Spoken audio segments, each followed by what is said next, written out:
CRIF presenta la entrevista en línea con William Meléndez.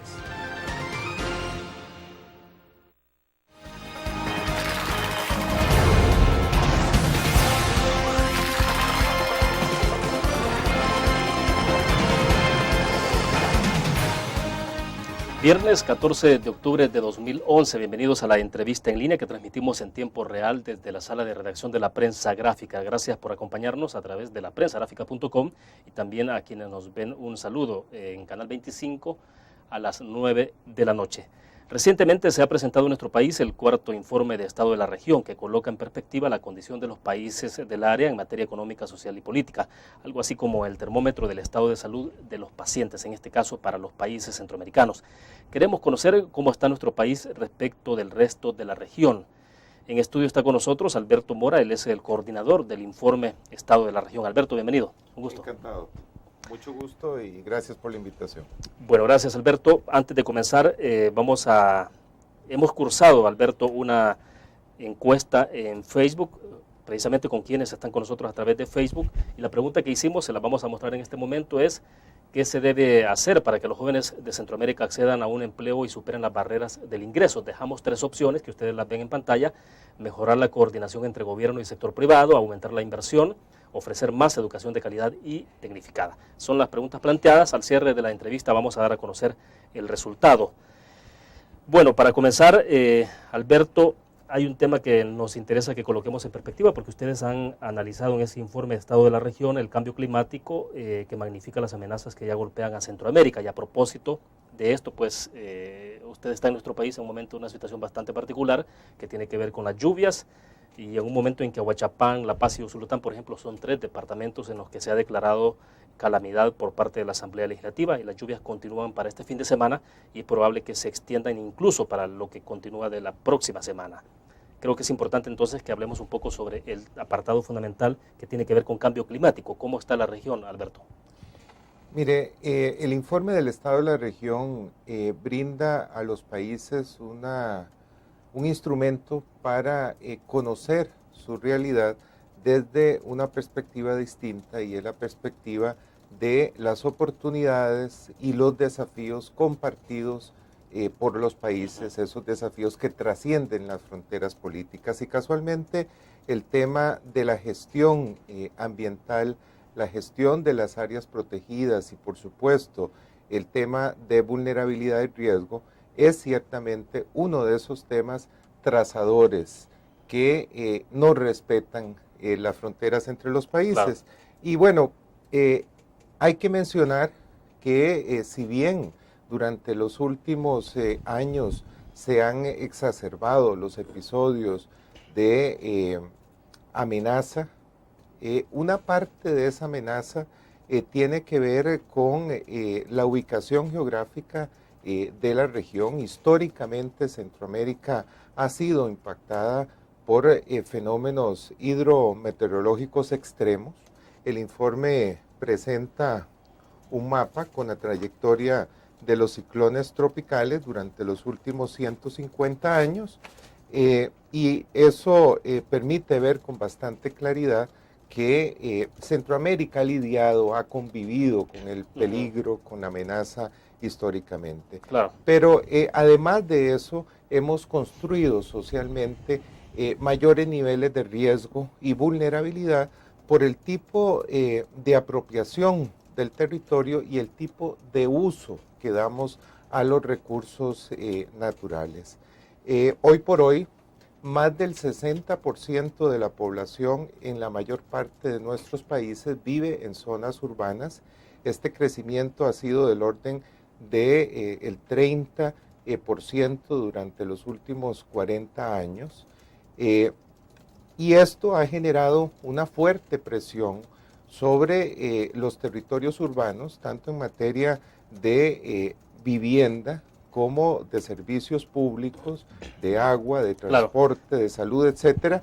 Y esta presión sobrepasó las capacidades institucionales y por supuesto la planificación urbana, claro, generando entonces episodios de riesgo que en situaciones como la que estamos viviendo en este momento definitivamente afloran y se manifiestan en pérdidas de vidas humanas lamentablemente, pero también en pérdidas económicas y de infraestructura.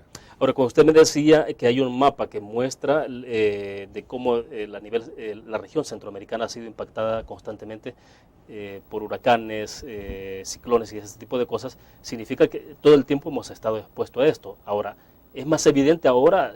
¿Por qué? Por el alto nivel de vulnerabilidad, de deterioro del medio ambiente, deforestación y demás. Se exacerba, claro, por esta vulnerabilidad que hemos tenido históricamente, se exacerba por la que hemos construido por los patrones de uso de los recursos y apropiación del territorio, pero adicionalmente viene a exacerbarse también por el cambio climático. Centroamérica es la región tropical más vulnerable a sufrir los impactos del cambio climático, y es esto a nivel mundial, la región del mundo más vulnerable a sufrir el impacto del cambio climático, pese a que solo aporta el 0.5% de los gases de efecto invernadero a nivel global. Esto es algo así como que siempre los más pobres son los que terminan pagando los platos rotos. Bueno, estamos pagando una factura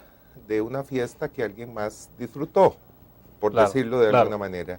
Pero eso no nos exime de responsabilidad.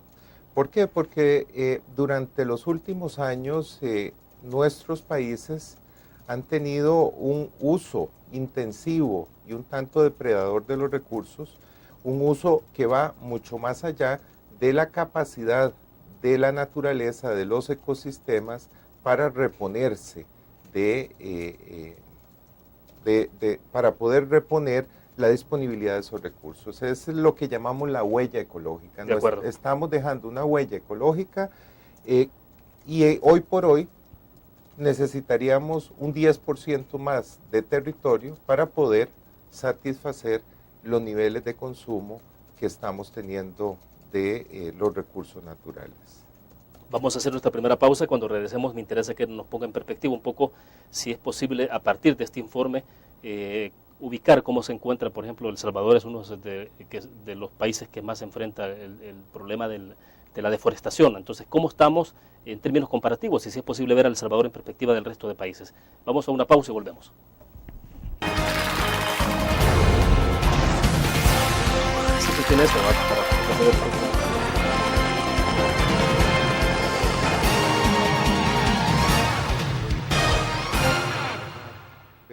¿Qué te parece si este año descubres nuevos destinos?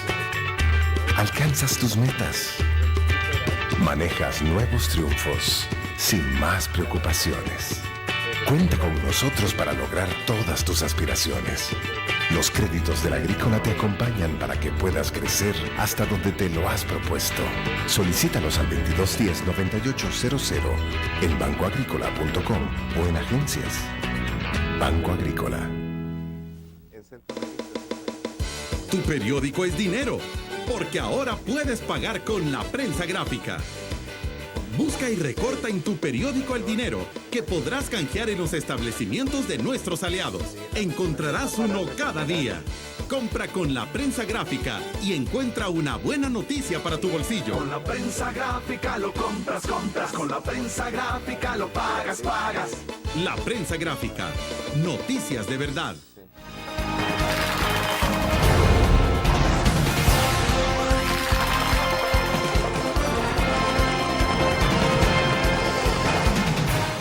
Está con nosotros en nuestros estudios Alberto Mora, coordinador del Informe Estado de la Región. Alberto, dejaba plantear la interrogante en términos de cómo está El Salvador versus el resto de países de Centroamérica, porque creo yo que eso es lo interesante también, un poco cómo nos vamos midiendo a nivel de Centroamérica y desde luego medir entonces cuál es la condición local. ¿Cómo está El Salvador en esto, en el manejo de los recursos, en la capacidad que tiene para poder responder a esa creciente demanda de recursos naturales, de alimentos, versus la capacidad que hay entonces de que se reponga? Uno de los indicadores que utiliza el informe para analizar este asunto es la huella ecológica, es decir, cuál es el impacto que estamos dejando sobre los recursos naturales y el ambiente con nuestros patrones de uso del territorio y el consumo de los bienes y servicios ambientales. Y en este particular es necesario mencionar que es El Salvador el país en el cual esta huella ecológica es mayor. O sea, el uso de los recursos que se está haciendo en El Salvador supera en una cantidad significativa la capacidad de los ecosistemas, de la naturaleza, para recuperarse del impacto que se está generando. Es la mayor brecha entre los países centroamericanos, la que tiene El Salvador, entre la huella y la biocapacidad. ¿Cuál es el país que está más equilibrado? Hace un momento estábamos viendo algún gráfico, creo que es importante entonces también compartir para nuestros cibernautas y televidentes cuál es el país que está mejor equilibrado en ese sentido en Centroamérica. Honduras. Honduras es el país en el que realmente la biocapacidad y la huella ecológica prácticamente son la misma. O sea, los hábitos de consumo y los patrones de uso del territorio están balanceados o le permiten a el ambiente y los recursos naturales recuperarse más o menos al mismo ritmo en el cual se están siendo utilizados. Los demás países sí representan más desequilibrio en ese sentido. Efectivamente, en el resto de los países prácticamente la situación es inversa, excepto en el caso de Nicaragua, donde más bien los patrones de consumo son mucho más bajos que la capacidad de los ecosistemas para recuperarse. ¿Pero eso tiene que ver también con el tamaño del territorio, que la extensión territorial que tienen o no? Con la extensión territorial, pero también con el nivel de actividad económica y el nivel de desarrollo de los países. Son factores que de alguna manera están relacionados. Ahora, ¿cómo se ve en perspectiva entonces toda esta situación climática para Centroamérica? Porque estamos hablando, le decía antes de comenzar la entrevista, que acá en el país las previsiones de producción agrícola, particularmente de maíz, han sido muy buenas hasta hace 4 o 5 días atrás. Pero ahora se está hablando que debido a la consecuencia de las lluvias intensas que tenemos en este momento, se puede perder hasta 1/3 de la producción de maíz, si no es más. Entonces, ¿cómo se ve en perspectiva los países de la región frente al cambio climático, en la capacidad instalada? La otra semana, dicho sea de paso, los ministros de Agricultura, de Medio Ambiente de la región centroamericana se reúnen en nuestro país y justamente están hablando en el tema central sobre el blindaje ante la situación de los cambios climáticos. ¿Cómo blindar la infraestructura social, por ejemplo, para enfrentar lo que viene?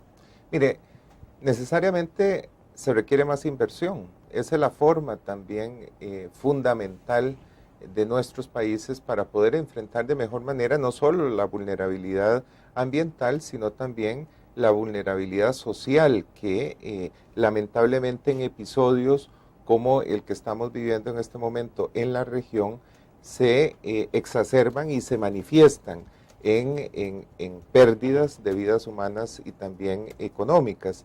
El cambio climático solemos verlo como algo muy lejano, que no tiene que ver con nosotros, que son escenarios al 2020, 2050, 2100, probablemente cuando muchos de los que estamos hoy acá ya no estemos.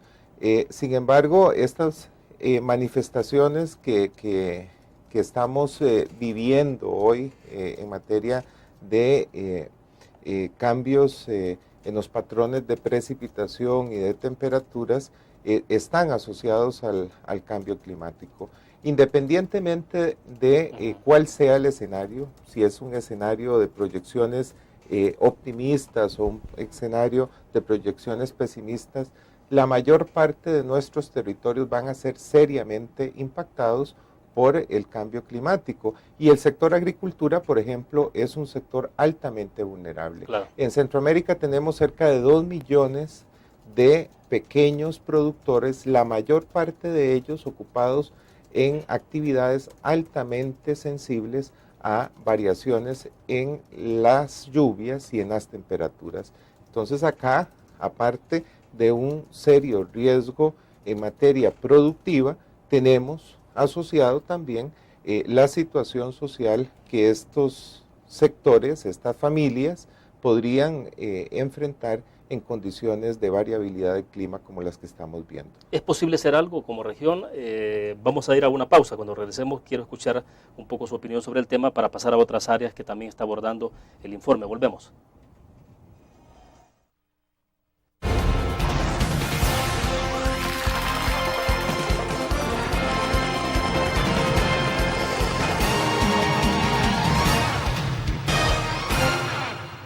¿Qué te parece si este año estrenas ilusiones? Descubres nuevos destinos. Construyes tu futuro sin más preocupaciones. Cuenta con nosotros para lograr todas tus aspiraciones. Los créditos del Agrícola te acompañan para que puedas crecer hasta donde te lo has propuesto. Solicítalos al 2210-9800 en bancoagricola.com o en agencias. Banco Agrícola.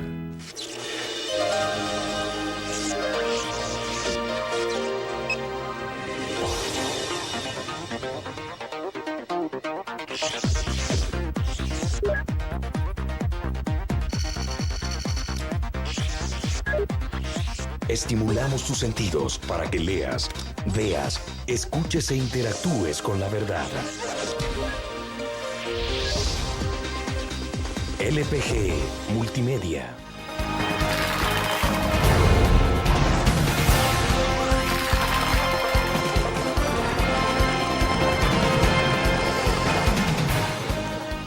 Hay posibilidades, Alberto, de conocer un poco la capacidad que tienen los países de dar respuesta a esta situación. ¿Es posible dar una respuesta que permita anticiparnos al riesgo, sobre todo a las consecuencias en las vidas humanas y luego en todo este tema de los cultivos? ¿Cómo hacer? Porque finalmente tenemos, en nuestro país, la zona baja, la zona costera, el caso de Usulután concretamente, digamos como los departamentos en términos agrícolas más productivos de este país, sobre todo en maíz, maicillo, por ejemplo, y es la zona que es más propensa a las inundaciones. Entonces, ¿cómo se ven los países en ese sentido? Mire, todos nuestros países, incluso a nivel regional, se ha avanzado recientemente en el diseño de estrategias, de políticas, de mecanismos para mejorar los niveles de adaptación y mitigación del cambio climático, pero también para lograr una mejor gestión del patrimonio natural, del rico patrimonio natural con que cuenta Centroamérica. Sin embargo, hay una brecha entre esta voluntad que ha sido planteada en distintos niveles a nivel de política pública y la realidad.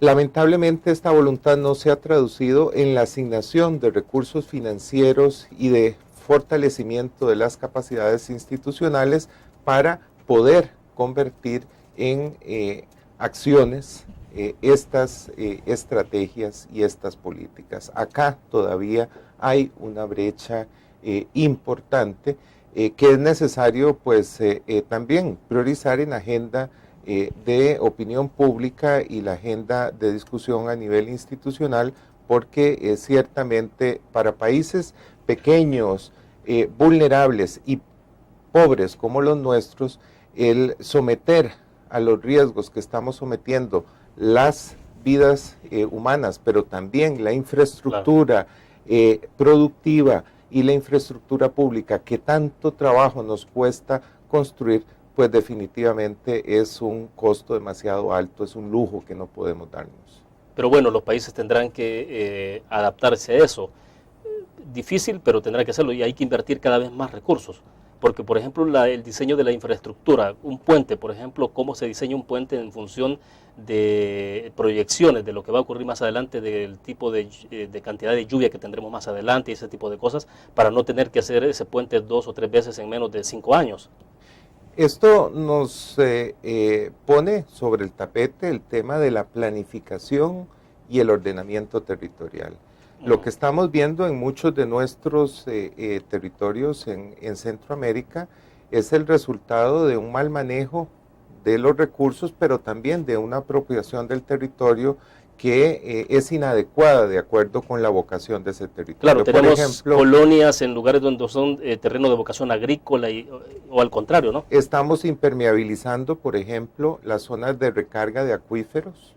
Los acuíferos son la principal fuente de abastecimiento de agua para consumo humano en nuestra región, puesto que las aguas superficiales están altamente contaminadas, por ejemplo, por la descarga de aguas hervidas, de desechos sólidos, etcétera. Bueno, estamos impermeabilizando esas zonas donde el agua llovida permite abastecer y reponer el consumo que estamos haciendo de esos mantos de aguas subterráneas, pero adicionalmente al construir, digamos, en las zonas de escorrentía o las laderas cerca de los cauces de los ríos, estamos saturando los cauces de los ríos. Antes, cuando esos terrenos tenían una vocación agrícola o tenían cobertura vegetal, pues el agua se filtraba de la superficie y lo que llegaba al cauce del río era menos cantidad de agua. Al haber impermeabilizado esas zonas cercanas o zonas en las cuales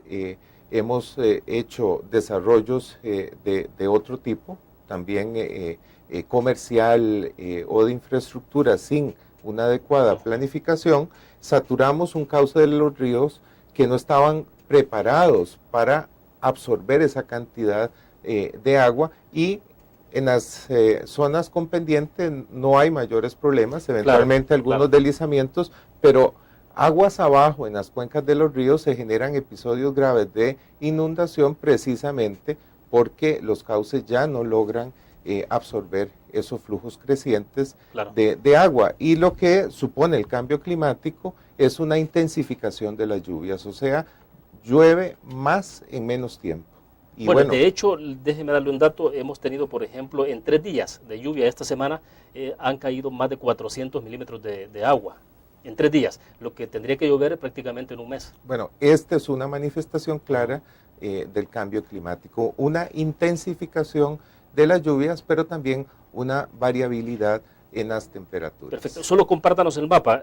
Usted tiene un mapa por ahí, creo que lo puede mostrar usted, Alberto, si lo mantiene un poco cerca y más puesto hacia la cámara, hacia acá, esta es su cámara acá, por ejemplo, por ahí, y nos explica un poco en qué consisten las diferentes tonalidades que tenemos de colores para que... Mire, este mapa lo que muestra son las zonas propensas a inundaciones y a sequías en Centroamérica.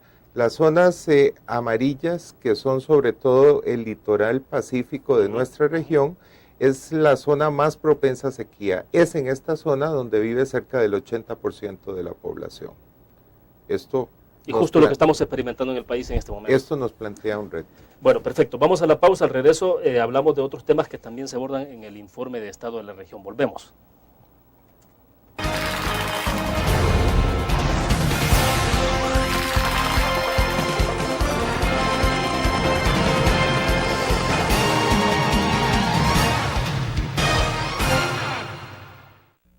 ¿Qué te parece si este año alcanzas tus metas?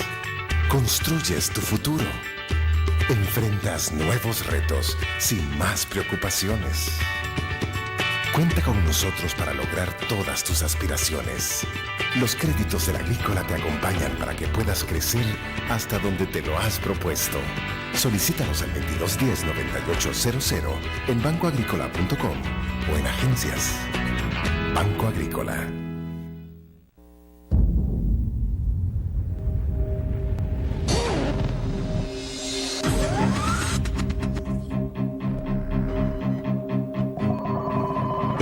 De una estrategia financiera desde los negocios y la actividad económica hacia toda Centroamérica.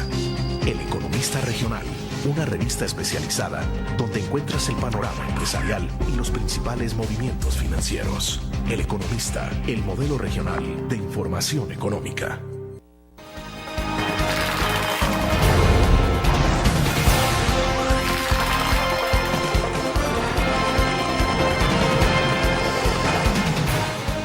El día de ayer, como siempre lo hacemos, anunciamos el tema en Facebook, Alberto, y decíamos, ¿sabía usted que el desempleo afecta con mayor intensidad la fuerza laboral joven en Centroamérica, especialmente aquellos en edades entre los 15 y 24 años? Entonces hay un par de comentarios de nuestros cibernautas, los voy a leer rápido. Por ejemplo, José Torres, dice, siempre ha sido así, no es extraño, no se puede cambiar. Vamos a ver, es más, voy a tratar de ver si es posible que lo podemos proyectar en este momento en pantalla para que lo tengan nuestros cibernautas y puedan ver entonces de lo que estamos hablando, de los comentarios que tenemos acá en Facebook. Ahí están, los tenemos ahora al aire.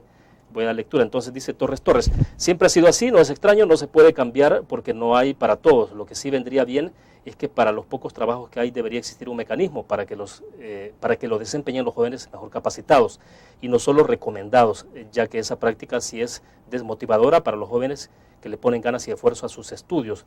Y nos dice Rodrigo Baires Quesada, ¿ha cambiado algo desde la publicación del informe de desarrollo humano de 2009? Pregunto, dice, porque entonces se reconocía que la válvula de presión para este desempleo y subempleo de la juventud estaba el irse del país, el mirar hacia Estados Unidos. Hoy, a más leyes y falta de trabajo por igual allá, ¿quién está sirviendo de válvula de escape? Y agrega, dice, un detalle más. Recuerdo que en aquel informe decía que los jóvenes con mayor preparación académica incluso tenían iguales o menores posibilidades de encontrar un trabajo digno que las personas a pocos años de su jubilación. Oportunidades, ni la educación que se nos vendió como un ascensor social, parafraseando a Martín Baró, cambia las posibilidades de la juventud en nuestras tierras. ¿Qué falta? ¿Mejores leyes laborales? ¿Apertura de mercados para innovadores? No sé, están planteadas las dudas, dice Rodrigo. A ver, hablemos. Mire, en materia de oportunidades laborales para la población joven, es necesario tener en cuenta dos cosas. Una, por un lado, que necesitamos que esa población esté adecuadamente educada, que sea saludable, que haya podido desarrollar su potencial en términos de capacidades, pero también que hayan oportunidades, o sea, que los sectores productivos estén generando los puestos de trabajo de alta calificación y de alta calidad y remuneración para absorber ese contingente, esos flujos crecientes de población joven en edad productiva y altamente calificadas. Hay que actuar entonces desde el lado de la oferta, pero también desde el lado de la demanda. Lamentablemente en algunos de nuestros países ha fallado un poco la parte de la demanda. O sea, los jóvenes con un nivel educativo superior al promedio salen al mercado de trabajo y no encuentran puestos que permitan realmente responder a sus niveles de calificación y a sus expectativas laborales. Alberto, pero esto supone entonces un buen esfuerzo de coordinación, por ejemplo, sector público, sector privado, y me refiero, por ejemplo, en el área el sector público por el lado de la formación, en el caso de la educación, en el lado de la formación, qué tipo de profesionales está demandando el país, por ejemplo, y qué tipo de oportunidades laborales tiene el sector productivo en el país. Y esto me trae un poco a la reflexión el hecho de que, por ejemplo, en el país se han construido los Megatec, que son instituciones especializadas educativas en varios sitios de nuestro país. Se construyó uno, por ejemplo, en el departamento de La Unión, donde se ha construido el puerto de La Unión. Pero resulta que han salido jóvenes graduados con especialidades para el tipo de servicio que demanda el puerto de La Unión, pero el puerto de La Unión no está operando. Es decir, no se ha concesionado todavía y no está operando. Sí opera, pero a mínima capacidad. Entonces, sí se requiere de mucho esfuerzo de coordinación. Es decir, por ejemplo, no tener tantos abogados en este país. Lo que más producen las universidades son abogados. Y eso es lo que está demandando en este país la sociedad en ese momento. Bueno, hay que articular la oferta y la demanda, ¿verdad? Pero también es necesario ponerle atención a que nuestros mercados laborales son altamente informales y segmentados. En la mayor parte de los países, el nivel de formalidad, o sea, el empleo formal, es inferior al 40% del total de puestos de trabajo que existen en nuestros países. O sea, el sector formal es minoritario. Somos mercados laborales altamente informales, altamente precarios, y por supuesto para un joven que está apostando por la educación, por la calificación para insertarse a ese mercado laboral, pues su expectativa es insertarse Claro, en un puesto de claro. trabajo formal, con garantías sociales, con seguridad social, etcétera. Y de acuerdo a sus habilidades, a sus Por capacidades. supuesto, y vemos que es un mercado que es, pues anda alrededor del 40% dependiendo de los países. Aparte de eso, en nuestros países hay debilidades en materia de intermediación laboral, o sea, las formas mediante las cuales se recluta personal no son formas que permitan, por ejemplo, la operación de bolsas de trabajo a nivel nacional, donde haya posibilidad de que tanto los oferentes como los demandantes interactúen en condiciones de libre mercado, por ejemplo. Alberto, acá Rodrigo, por ejemplo, planteaba la inquietud sobre las válvulas de escape, o sea, ¿para dónde se van estos jóvenes que se preparan altamente calificados? ¿Qué pasa con ellos? El mercado laboral no tiene capacidad de absorberlos, en algún lugar deben estar, quizás están en el sector informal, pero algunos también se han ido a Estados Unidos. ¿Qué está pasando a estas alturas en Centroamérica en ese sentido? Vamos a la pausa y regresamos.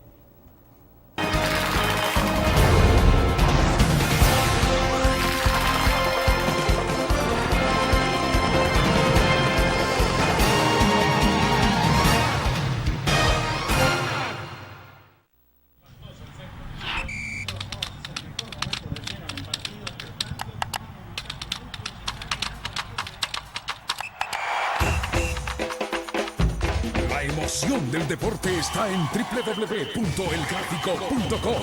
Ingresa al nuevo escenario deportivo y descubrí toda la pasión del deporte.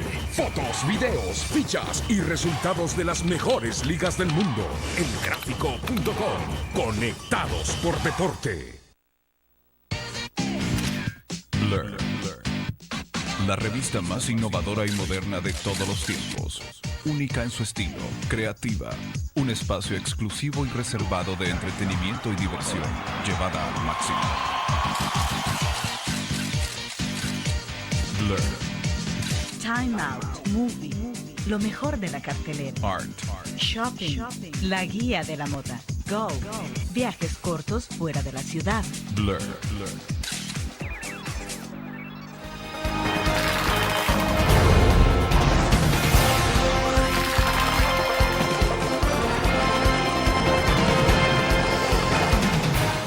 Alberto, ¿dónde están entonces los jóvenes que no logran en Centroamérica o en el caso particular de El Salvador no conseguir un empleo de acuerdo a su capacidad o a sus habilidades académicas? ¿Se van hacia Estados Unidos? ¿Se están quedando en el país? ¿Se están fortaleciendo el sector informal? ¿En dónde están terminando? ¿En pandillas? ¿En hechos delictivos o qué? Mire, acá hay que tomar en cuenta algo. En nuestros países entre el 20 y el 60% de la población de 12 a 24 años ni estudia ni trabaja. En el caso de El Salvador, en las zonas urbanas, la población que no estudia ni trabaja es alrededor del 20%, la mayor parte de ellos mujeres. Y en las zonas rurales esto se duplica a cerca del 40%. 40% de los jóvenes de 12 a 24 años en las zonas rurales de El Salvador ni estudian ni trabajan. Tanto en las zonas urbanas como en las zonas rurales se trata mayoritariamente de mujeres. Sin embargo, en el caso de las mujeres y de las mujeres salvadoreñas debemos darles también una buena noticia, y es que la brecha salarial entre hombres y mujeres del 2001 al 2009 disminuyó. En el 2001 las mujeres ganaban cerca de un 80% del salario de los hombres en un puesto de trabajo de igual calificación. En el año 2009 esa brecha disminuyó a un 10%. Eso es una acción positiva en materia de lograr pues una mayor equidad y menores brechas a lo interno de la sociedad. Es decir, que hombres y mujeres en este momento casi están devengando el mismo salario, por igual en actividades similares. Un 10%, 10% menos. Todavía hay un reto, un desafío, claro, que es lograr equiparar la remuneración entre hombres y mujeres con iguales niveles de calificación y en puestos de trabajo similares. ¿Y en Centroamérica cuál es el país más equilibrado en ese sentido? ¿O donde las mujeres y los hombres están ganando prácticamente igual?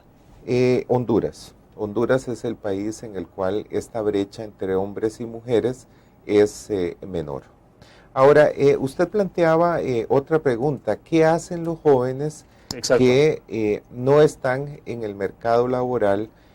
Yo agregaba el otro punto, bueno, no están en el mercado laboral, pero tampoco están estudiando. Ciertamente, la migración es una válvula de escape para la insuficiente disponibilidad de oportunidades de bienestar, oportunidades laborales, oportunidades de mejora en la calidad de vida de las personas.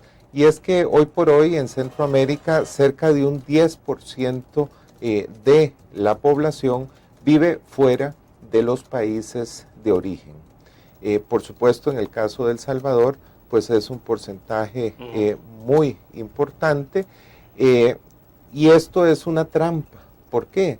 Porque si bien las migraciones generan beneficios a corto plazo, las remesas, que son fundamentales para paliar la pobreza, de hecho, en ausencia de remesas, el ingreso de las familias se reduciría de tal manera que incrementaría la pobreza en cerca de un 7%, por ejemplo, en el caso de El Salvador. Entonces, a corto plazo, las migraciones generan beneficios, incluso en términos de balanza de pagos y la estabilidad de las economías, pero en el largo plazo estamos perdiendo población en edad productiva y con niveles de calificación que son en general superiores al promedio de la población en nuestros países. Ahora, lo que preocupa a veces en estos casos, Alberto, es el hecho de que a veces los países se acomodan y uno tiende a pensar de que a veces los países están pensando, o los gobiernos, los estados,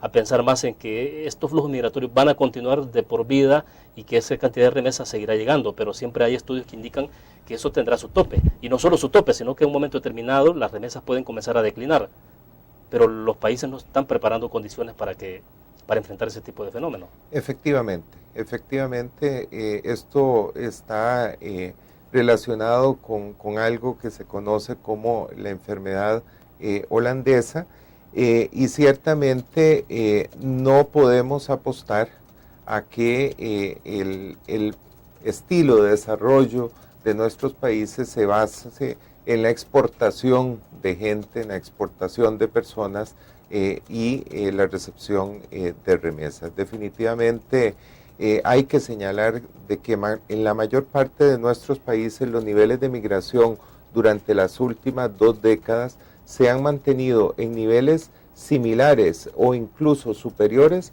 a los que tuvimos durante la época del conflicto armado y la guerra. Ahora no es la guerra y el conflicto armado lo que está expulsando a nuestra población, sino más bien es la pobreza y la falta de oportunidades. Perfecto, vamos a hacer otra pausa. Cuando regresemos hablemos un poco de cómo está en términos de salud, política y el tema de seguridad también la región centroamericana. Vamos a la pausa y regresamos.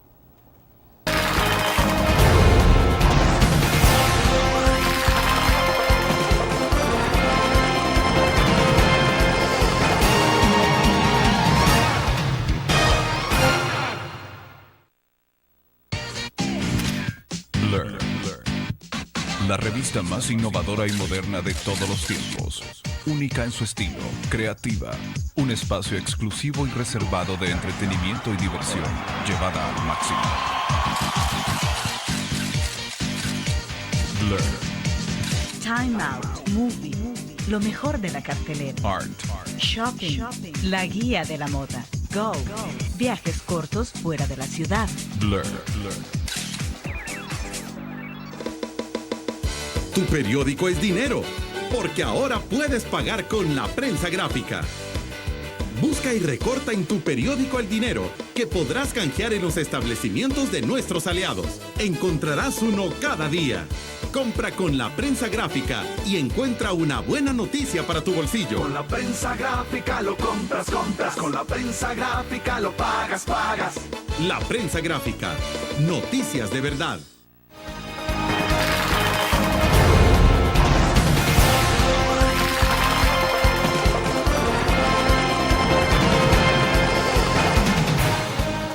esperando el segmento de la entrevista, Alberto, y le decía hablar un poco sobre el tema de salud política, salud en materia de seguridad pública, bastante complicado, me parece, a veces unos más que otros, en seguridad pública en los países de Triángulo Norte, pero en el caso de la salud política, y hay una referencia concreta ahí sobre de cómo hay hechos que terminan distorsionando la democracia en la región. Particularmente el caso de Nicaragua lo retoma, ¿no? Efectivamente. Lo que el informe plantea es que la fase de transición democrática en nuestros países ya terminó. Pero lo que resultó fue un tipo de gato-perro. O sea, algo que se parece a las democracias, pero es incompleto. Decimos en nuestro país ni chicha ni limonada. O sea. Bueno, algo similar. Las democracias en Centroamérica se parecen a un sistema democrático fundamentalmente en la parte de la gestión electoral, pero mucho menos se parecen o son menos democráticas, sobre todo en la parte de democratización del ejercicio del poder y la constitución de sus sistemas institucionales. De hecho, el índice de democracia de The Economist califica a 3 de las democracias en Centroamérica como democracias imperfectas o regímenes híbridos. Esto quiere decir que solo Costa Rica es la que se considera como una democracia completa. Pero por otro lado, el índice de estados fallidos considera asigna una alta puntuación a varios de nuestros países centroamericanos, sobre todo aquellos países que tienen altos niveles de exclusión social. Entonces, bueno, acá hay una relación entre el tema institucional y el desarrollo institucional y político que han tenido nuestros países también, y un aspecto fundamental que es el que la población realmente sea sujeta de derechos, libertades y por supuesto de oportunidades de desarrollo. Claro, pero hay acá una relación directa entre las expectativas que tiene la población, Alberto, en torno a la democracia y de cómo la democracia se traduce realmente en resultados tangibles para su forma de vida. Me refiero al tema no solo de ingresos, sino también a las condiciones en términos sociales, educación, salud, vivienda. Mire, uno de los temas a los cuales este informe dedica su mayor esfuerzo es el análisis de la exclusión social. ¿Y qué entendemos por exclusión social?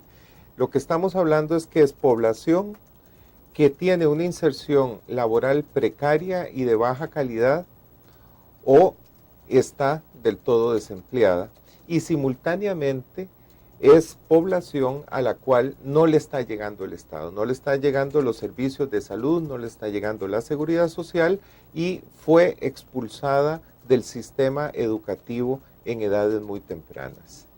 Es entonces población que ha sido doble y simultáneamente abandonada por el mercado y por el Estado.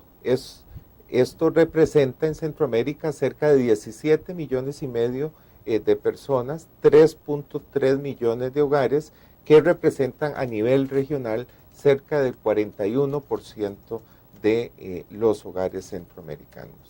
¿Cuál es el país que está más complicado dentro de esos parámetros? Mire, los países que tienen mayores problemas de exclusión social son los países del Triángulo Norte, Guatemala, Honduras, Nicaragua y El Salvador. ¿Qué se recomienda? ¿Hay una especie de recomendación que se puede hacer para comenzar a revertir esos indicadores en estos países? Lo que el informe plantea es que lo que resulta fundamental para lograr sacar a buena parte de esta población de esas condiciones de bloqueo es lograr un acuerdo político duradero. ¿Y qué es lo que llamamos, cuáles son las condiciones necesarias para un acuerdo político duradero? Primero, que la ciudadanía lo demande. Segundo, que haya voluntad política para lograr ese acuerdo, o sea, que los partidos políticos quieran. Que el Estado pueda, o sea, que tenga capacidad infraestructural para propiciar ese acuerdo y para implementar las políticas públicas que eso requiere. Y el otro elemento es que los poderosos no lo impidan, o sea que las élites no ejerzan su poder de veto a el logro de un acuerdo político a favor de la inclusión, que es un acuerdo político a favor de la ampliación de la cobertura y calidad de los servicios sociales, pero también de las oportunidades laborales. En las condiciones actuales de Centroamérica, ese tipo de acuerdo es muy poco probable. Pero es decir, eso significa tener una agenda mínima de acuerdos entre todos los actores de la actividad social política de un país. Efectivamente. Pero eso es lo que está fallando mucho ahora, ¿no? No sé, tengo la impresión de que eso es lo que no se ve entonces. Mire, si durante los últimos 200 años ese tipo de acuerdo no se ha dado, ¿cuál sería el elemento que en este momento podría mejorar las probabilidades de que eso se concrete? De que estos 4 sectores se sienten a la mesa y logren una transacción donde, por supuesto, unos y otros van a tener que ceder, pero va a haber un beneficio común para todos.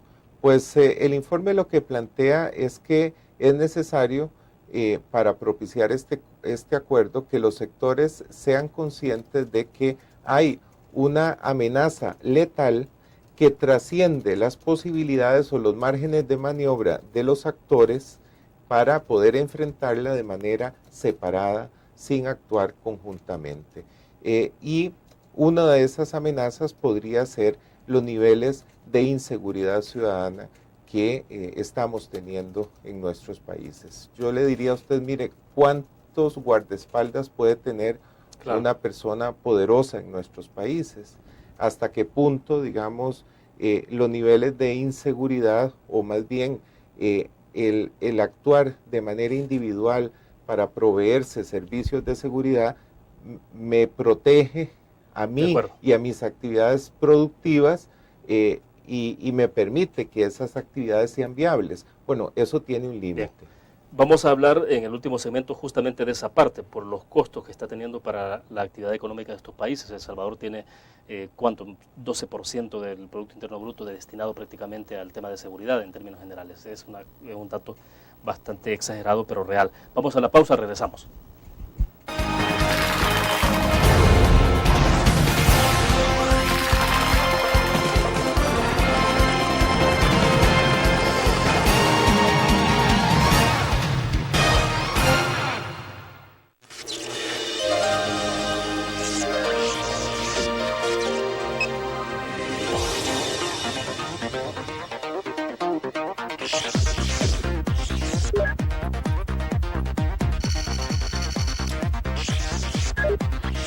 Estimulamos tus sentidos para que leas, veas, escuches e interactúes con la verdad. LPG Multimedia. Tu periódico es dinero, porque ahora puedes pagar con la prensa gráfica. Busca y recorta en tu periódico el dinero, que podrás canjear en los establecimientos de nuestros aliados. Encontrarás uno cada día. Compra con la prensa gráfica y encuentra una buena noticia para tu bolsillo. Con la prensa gráfica lo compras. Con la prensa gráfica lo pagas. La prensa gráfica. Noticias de verdad.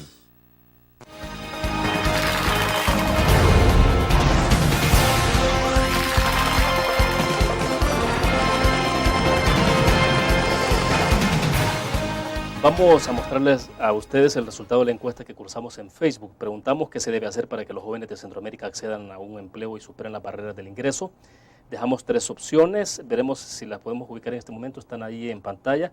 Mejorar la coordinación entre gobierno y sector privado y ofrecer más educación y calidad y tecnificación son las 2 preguntas que han tenido mayor participación, por lo que más inclinan nuestros cibernautas. Y aumentar la inversión, bueno, ahí es mínimo. O sea, en términos generales hay una mejor apuesta en el planteamiento sobre mejorar la coordinación entre gobierno y sector privado y ofrecer más educación de calidad y tecnificada. Alberto, ¿qué significa esto? Pues efectivamente tiene que ver con la ampliación de la cobertura y calidad de la educación. Sobre esto es importante mencionar que en Centroamérica el informe reporta buenas noticias en esta materia. En todos los países, durante los últimos 3 años, aumentó la cobertura de la educación tanto a nivel primaria como de secundaria y preescolar.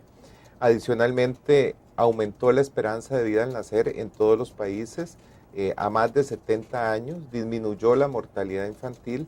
Estos son indicadores trazadores que se llaman del nivel de desarrollo de los países, porque no tienen que ver únicamente, por ejemplo, con la situación de salud de las personas, sino también con las condiciones de un entorno sano, el abastecimiento de agua potable, una serie de factores que en sí reflejan mejoras en las condiciones de desarrollo. Aunque a veces el término de cobertura de educación no necesariamente está vinculado con la calidad de la educación, es decir, se puede tener mayor gente accediendo a los servicios de educación y no necesariamente teniendo los mejores servicios. Hay que avanzar en ambos frentes, ¿verdad? Primero hay que asegurarnos de que los jóvenes y los niños estén en las aulas, que estén yendo a las escuelas y colegios, y por supuesto simultáneamente hay que avanzar en materia de ofrecer una educación de calidad y pertinente, útil para el desarrollo de estas personas. O sea, hay buenas noticias en medio también de unas cosas tan negativas. Efectivamente, y en materia de calidad, pues ciertamente es donde tenemos que avanzar todavía más. Pero bueno, los desafíos grandísimos, el tema de seguridad pública es un fuerte desafío, ¿no? Definitivamente, este es otro de los fenómenos, al igual que el cambio climático, del cual no escapa ninguno de los países en Centroamérica, desde Guatemala hasta Panamá. Lo que vemos es un incremento en los niveles de criminalidad, de inseguridad ciudadana, y esto es fácilmente verificable con un indicador como la tasa de homicidios por 100.000 habitantes, que a nivel regional se ubica hacia el año 2010 en cerca de 40 por cada 100.000 habitantes. Ahora, fíjese usted que la OPS a nivel internacional considera que hay una epidemia cuando las tasas alcanzan más de 10 por cada 100.000 habitantes. Y en Centroamérica estamos en materia de homicidios alrededor de 40, con valores extremos, por ejemplo, en el caso de Honduras, que alcanza cerca de 80 por cada 100.000 habitantes la tasa de homicidios. Bueno, de hecho hay un informe reciente que ha confirmado ese dato, ¿no? El Salvador, Honduras en primer lugar en la tasa de homicidios a nivel mundial, seguido de El Salvador. Centroamérica hoy por hoy es la región más violenta de América Latina y una de las más violentas a nivel mundial, dentro de los territorios, por supuesto, que están que no tienen conflictos armados. Un poco para enfrentar la situación de inseguridad que está enfrentando estos países, ¿por dónde se debe entrar? ¿Dónde creen ustedes que está un poco los quid del asunto? El anterior informe del Estado de la Región, publicado en el 2008, hizo un análisis bastante detallado sobre este asunto, incluso yendo a buscar la experiencia de otros países, de otras regiones del mundo, para ver qué habían hecho en esos países, en esas regiones, para mejorar las condiciones de seguridad. Y lo que encontramos es que no hay una receta única. Se requiere actuar simultáneamente en distintos niveles mediante la combinación de políticas a nivel nacional y políticas o acciones también a nivel local. Por ejemplo, para mejorar las condiciones de seguridad es necesario fortalecer la capacidad de los estados para poder detectar, detener, procesar y castigar a los delincuentes y a las personas que cometen delitos. Esto requiere el fortalecimiento de la policía, el profesionalización de los mecanismos de investigación, las fiscalías, pero también, por ejemplo, el fortalecimiento del sistema de administración de justicia. Claro. Alberto, ¿dónde encontramos el informe completo? ¿Cuál es el sitio de ustedes entonces? El documento está disponible gratuitamente en el sitio web www.estadonacion.or.cr, donde también están disponibles los estudios de base que sirvieron para la elaboración del informe y una serie de bases de datos también elaboradas como insumo para este documento. El informe completo se puede bajar de internet. Se puede bajar de internet, al igual que un compendio de estadísticas sociales, ambientales Sí, sí. y políticas para todos los países. Esto es importante mencionar que es un esfuerzo regional, es un esfuerzo en el cual participaron centros de investigación, universidades, Claro. académicos de todos los países centroamericanos, más de 200, se vincularon directamente con la producción de este informe y cerca de 350 personas participaron en la discusión y revisión de los textos que estamos compartiendo el día de hoy. Bueno, perfecto, se nos agotó el tiempo. Gracias, Alberto, muy gentil. Muy Encantado, amable. ha sido un placer. Bueno, terminamos la entrevista en línea. Difícil desearles un fin de semana placentero porque está lloviendo bastante. Se anticipa más lluvia para el fin de semana. El SNET ha dicho eso, pero esperamos que en medio de esta situación bastante dramática pues podamos tener un poco de descanso. Nos vamos a ver el próximo lunes. Vamos a llevar un tema vinculado siempre a la situación de las lluvias también para tratar de tenerles a ustedes un informe completo de esto. Nos vemos entonces.